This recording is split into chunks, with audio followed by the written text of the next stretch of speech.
question of the week. Even though the Washington Redskins are 2-0, what can they improve to win the NFC East? And Richard, during the break, you said something that you're very concerned with. Well, I don't know if I'm super concerned with it, but I thought the pass rush wasn't what I'd like to see. And like we talked earlier, I'm not so sure a lot of times around the ends they were thinking more containment and getting to the quarterback.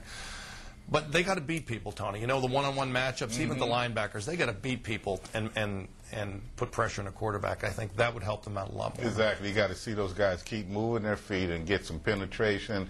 And as you said, if it's a three-step drop, get your hands up, but make sure that pass rush from the front four is more evident. Is that what you're saying? You do that, you get the front four, and then, I mean, that's what great teams do. Yeah, Tony, I also think that the Redskins, as they go through the season, are going to have to score more than 20 points because it's going to get harder as they go along, and 20 points is not going to do it. Why are we not scoring more, Mike? That 700-page playbook is still out there. Well, I don't, you know, if you look back historically at a lot of Joe Gibbs' closer games with NFC opponents, they've been all close games. I mean, like 70% of them have been within 6 points, so I don't think that's unusual. I tell you what you got to do in the NFC East, you got to stop the Dallas machine. 82 points in the first 2 weeks.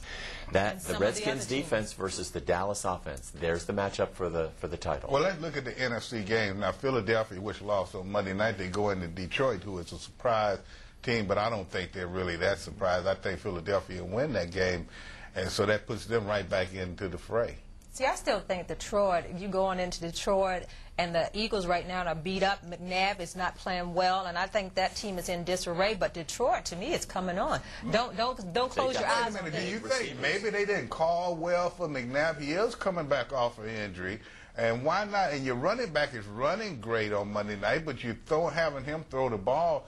Do you not think they had changed that against Detroit on Sunday?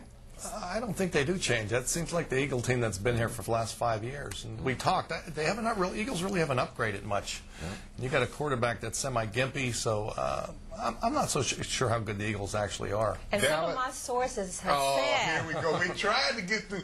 We tried to get through this without this erroneous information from these so-called sources that no one's ever seen. Tony, I try to give y'all quality stuff, the inside stuff, but some of the sources up in Philadelphia who cover that team said that McNabb is not 100%. You can see that. And with that knee is not 100%, he's probably at about 90. Okay, let's look at Dallas and Chicago, Mike. To me, I feel like Dallas was the team last year, if it were not for the one botched play, that they would have been in the Super Bowl. Well, and this year they look like they picked up. Well, of course, I'm the only one who's going to stick up for Rex Grossman and thinks that he might have a decent game against Dallas because Dallas's defense is somewhat circumspect. But when Dallas is putting up 82 points, I don't care what defense you play. I mean, Dallas is a machine, and they've got two very good running backs, Tony. Dallas wins that one. And Terrell Owens seems to be playing well. Last but not least, New York Giants come here. They're 0-2. Washington's 2-0.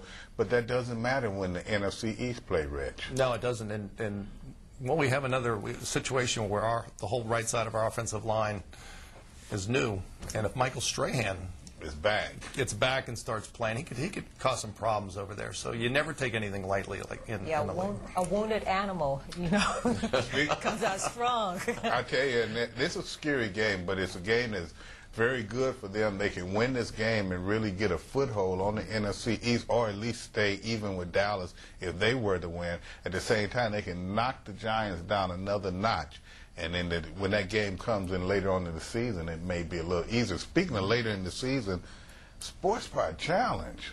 We got one guy that's, he's called everyone right. I'm calling Cheeseburger because didn't they win last year? Yes, and they won last year. And now they're 3-0 this year. Yes. I'm telling you, I'm not going to be in the basement on my picks. I'm going over to Cheeseburger. Oh, we already, hey, you guys here? Already cheese. Signal City Sports Pub, 2-1, and they're picking the Saints. Tennessee at New Orleans on Monday night. Right. The way Tennessee's playing, I tell you.